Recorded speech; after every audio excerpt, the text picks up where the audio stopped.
breaking news.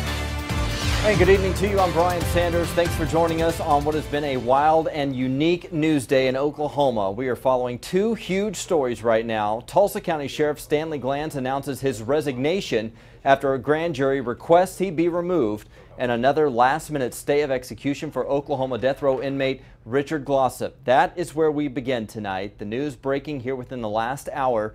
Governor Mary Fallin issues a 37-day stay of execution, not because of evidence in the case, but because of legal questions about a drug used in Oklahoma's lethal injection process. Glossip's new execution date is now November 6th.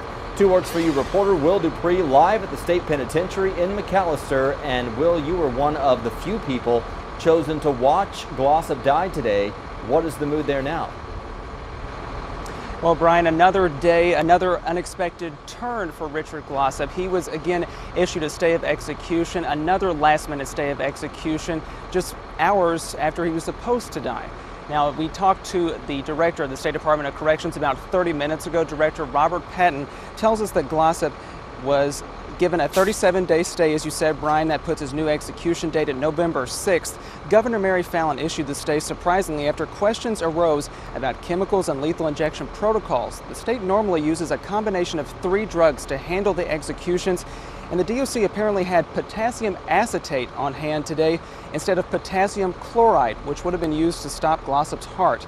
The governor has questions whether potassium acetate is even allowed, so now the DOC and its attorneys are going to look into that issue further. Now, DOC officials are unable to say right now if they mistakenly got potassium acetate instead of the chloride and how this situation even arose. We, of course, are going to stay on top of that, and we're going to try to speak to Glossip's attorneys and his supporters who are gathered on the outside of the prison and have them coming up for you tonight on 2 Works For You at 6. Reporting live in McAllister, Will Dupree, 2 Works For You. Okay, thanks, Will. In her statement announcing Glossip's stay of execution, Governor Mary Fallin also says, quote, "My sincerest sympathies go out to the Van Treese family who has waited so long to see justice done." Barry Van Treese was the motel owner Glossip was convicted of killing back in 1997. As we go in depth on Oklahoma executions, this is the 4th time Richard Glossip has been granted a stay of execution. Glossip would have been the state's 196th execution. He's been on death row now for more than 17 years. That's nearly 5 years longer than the average stay for an Oklahoma death row inmate.